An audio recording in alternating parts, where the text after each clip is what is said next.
Even people that don't have a full-fledged garden oftentimes like to keep pots of herbs on the back porch.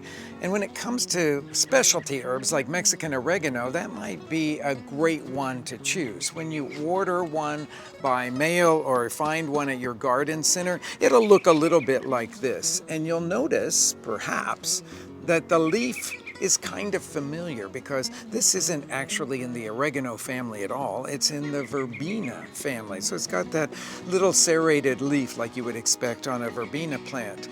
But why is it called oregano? Well, it's mostly because the Spaniards came to the New World and loved oregano, and anything that tasted to them like oregano, they christened oregano. Now, I've got a whole bunch of true oregano plants, the ones that are in the Oregano family. This is the common oregano. There's Greek oregano and Italian oregano, and this one's called spicy oregano.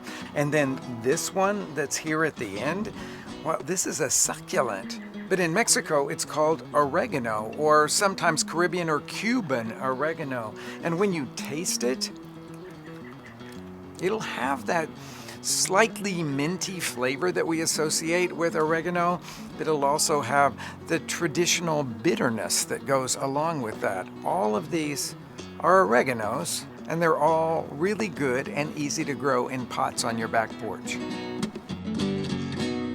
One of the dishes that Mexican oregano is featured in Mexico is out in the Yucatan. It's called Pollo al Oregano, or oregano chicken. And I've got here the Mexican oregano, the way that you can find it in most of the grocery stores. This then gets crushed and it will release all of its flavor. I'm gonna make a marinade for the Pollo al Oregano that starts with orange juice and then adds just a little bit of lime juice to that. So in the Mexican lime squeezer, I'm gonna flip over the lime and just squeeze 1/2 of a lime into that. So this is mostly a kind of sweet marinade.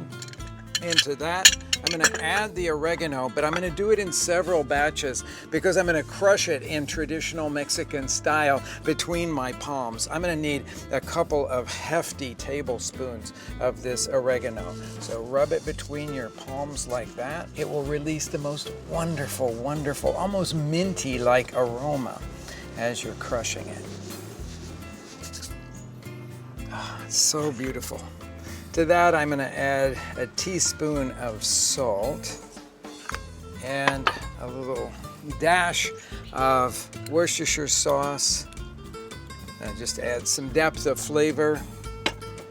Another dollop of olive oil, and then stir everything together. So we're gonna flatten out the chicken in what is called a spatchcock chicken. You can take out that backbone using kitchen shears if that is comfortable for you. For me, it's easier to do it with a knife, and I'm gonna cut down on either side of the backbone.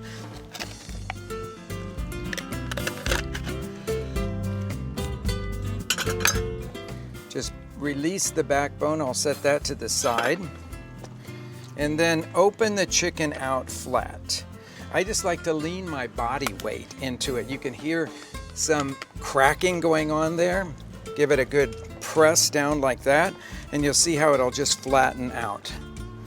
Flip the last segment of the wings under like that. Now our next thing is to talk about how we're going to set up the grill. If you have a kettle grill, you're gonna want to build your charcoal fire and then bank the coals to the side so you can put the chicken in the middle and it will cook by indirect method.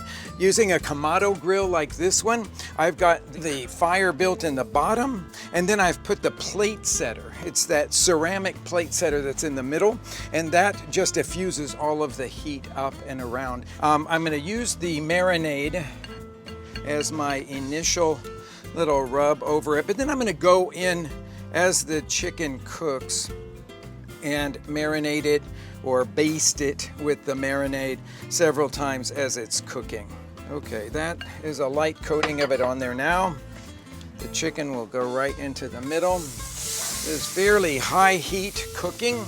We're gonna keep this grill at about 500 degrees. and it'll take about a half an hour to cook that chicken. I always have instant read thermometer on hand so that I can check the temperature. In the thigh, I want it to reach about 160 degrees.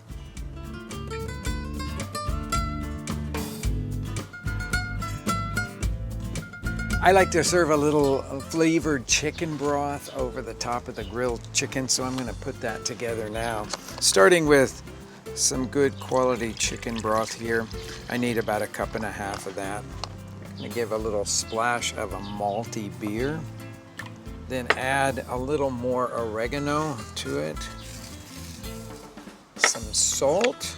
It won't need too much because that chicken broth is already salted. And a good amount of black pepper.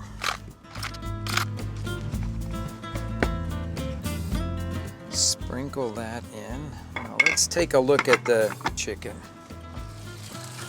That is so beautiful.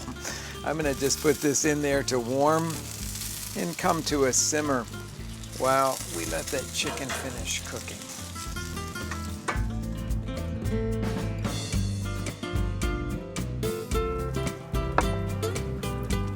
Whether you're cooking seafood or pork or chicken, when you do it with live fire, you always add a universal appeal.